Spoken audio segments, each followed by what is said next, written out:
Welcome to the Insurance Brokers Podcast, Helpful Hints. Here we break down the best, most informative bits of our full-length interviews.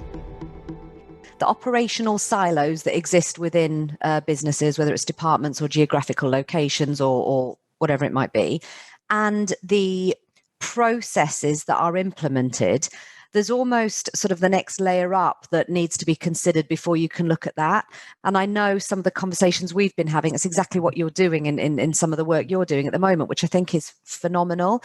The strategic aim of the business, the direction in which it's going, needs to filter through to the client-facing people at the front. So there's a culture shift that needs to be worked on before you can really get into what the process is. And the culture shift needs to be based on what is best for the client and how you're going to facilitate that and your strategic business goals over a 1 to 5 year period or whatever it might be.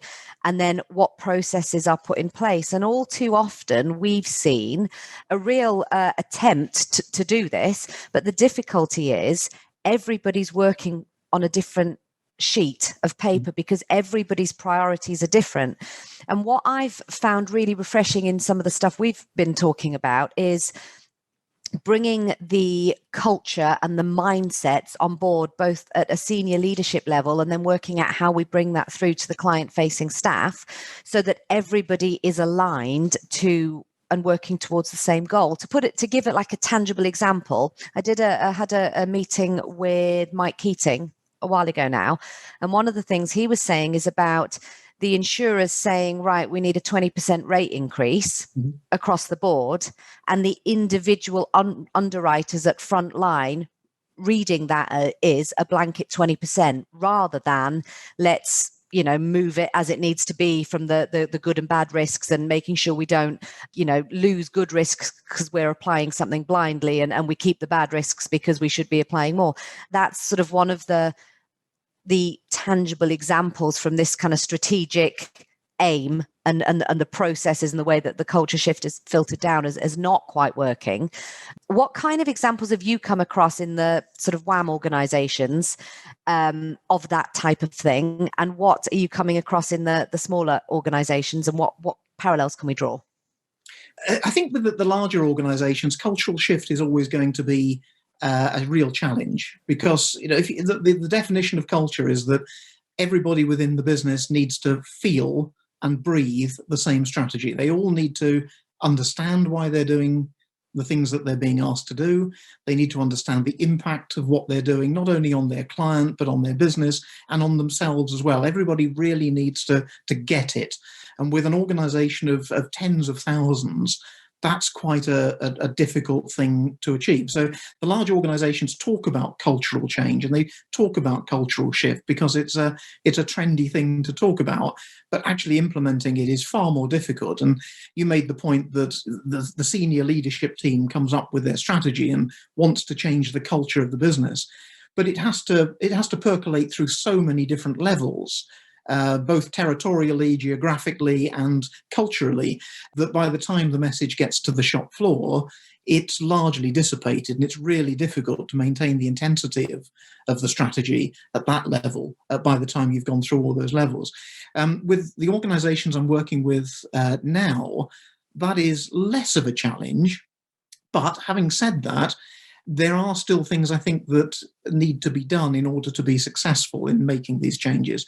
I've always believed right the way through my career that the team I work with need to be treated almost as equals. They need to absolutely be part of the decision-making process. Now, that's not to say that I'm sort of devolving authority, and I know somebody has to lead and has to give direction to a business, but once you've chosen your direction, it's really incumbent upon leadership to then convince and to sell that concept to the people who are expected to deliver it. So the work that we've been doing in a number of the different organizations that I'm working for has to start at that level. Yes, the leadership decides the direction of the business. They decide what they want the business to look like, where they want it to go, and how that is going to impact on the client experience. But then you can't do cultural change to people.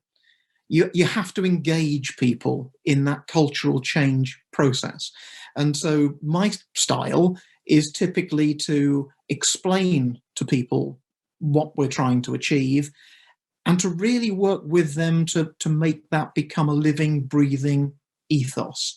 So rather than just say, this is what we're going to do and this is what you're going to do to help me achieve it, it's much better if we can get everybody to understand why we're doing what we're doing and to understand what the benefits will be so that they can then communicate it to their teams and in turn to their teams with the same degree of passion and intensity that the leadership team had in the first instance. So it's not always practical because sometimes big businesses, you can't always put your arm around entire teams. But with the smaller and medium-sized entities, it is much easier, provided you're aware of the need to do it, and secondly, take the steps necessary to bring people alongside you. I think that concept of do with, not to, is quite an important one from a leadership and management perspective across the board, whether you are a 5-man team or a 5,000-man team.